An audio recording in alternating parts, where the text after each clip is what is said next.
So this is crazy. I didn't lose my leg in service, but I have 2 Purple Hearts from the war. I was in a 7-ton that we had a massive IED, and like I got knocked unconscious and whatever, tasted fuzzy. And then the next day, or the day after, we were on a foot patrol, and I took shrapnel to the face and lost my teeth and all that crazy stuff. And that was my first deployment. And then I got healthy and went back for a second deployment. And then I got out and I lost my leg when I was going home after work, after the military. I was a bartender, and I got ran over on my motorcycle on Interstate 10 in Houston. And I was originally a BK, and then a year later they made me a high AK. I basically spent 2 years in the hospital, and you know, there's a lot of good staff at Memorial Hermann in Houston, and I will say it did kind of feel like being a prisoner a bit.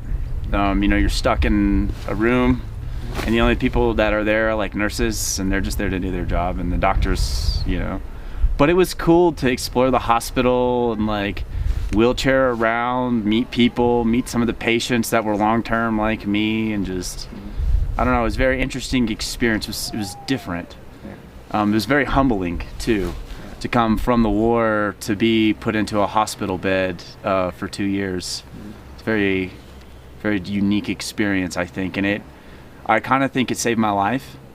It gave me a chance to deal with my issues, you know, because I was in a bed.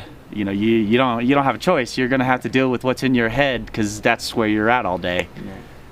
And it was just different. The program called Ontario Track 3 regularly through the winter season, and I come here for this event. So Nice. this is my traveling event. Nice. To volunteer here and give back. So I'd like to note he's a Canadian citizen working in an American military event. That kind of speaks volumes.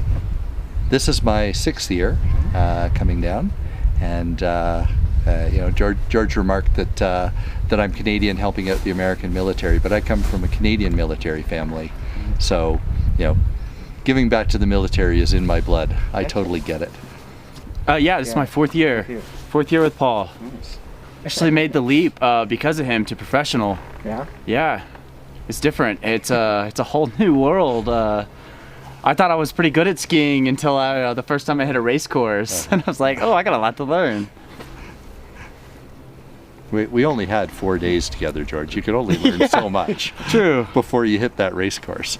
I did the best I could. True. There's just something about that feeling when you're like going through the air and you're just, I think it's great therapy. Yeah. I mean, it's really hard, and that's what makes it great. So I thought I was a good skier. Thought I was a really good skier, and then I showed up to the first day of training at NSCD, which is the National Sports Center for the Disabled. Yeah, no, I got a long ways to go. I still haven't even hit 100 days yet, and Patience, grasshopper. but I will say I am racing, and I'm beating some of them, so I think that's good. I just got to like keep training and keep doing what I'm told, because I mean the knowledge is there. It's just whether I want to acquire it from them or not, you know? And the tagline for the Winter Sports Clinic is "Miracles on the Mountain," and that's absolutely true. We've seen so many, you know, transformative moments for so many veterans. I mean, George is just kind of the poster child, but George just represents so many other veterans, and I can't imagine part of my year not including the Winter Sports Clinic. I will keep coming year after year so long as they'll have me. And like, an instructor is entirely different from a coach. An instructor's job is, you know, just when we're out on the snow, and that's where the relationship is. As soon as we're off the snow, the relationship's over. But a coach is so much deeper than that and longer lasting. Like, as a coach to George, and we escalated from instructor to coach. As a coach, I care about what George eats for breakfast. I care about how late George stays out at night. I care about all sorts of things. Which is 8:30 normally. Yeah. Skiing world, 8:30 is 10:30. I want to know these things, and we stay in contact through the year. We're not, you know, even comes to the point where, you know, George comes to me for girlfriend advice. See, it's almost Like, mentor. It's coaching. It's mentoring. Yeah. And it lasts the whole year. It never ends. It really is. I mean, and one thing I found, like, if you find somebody who who can help you and guide you along in your way, especially being a young person, listen to them.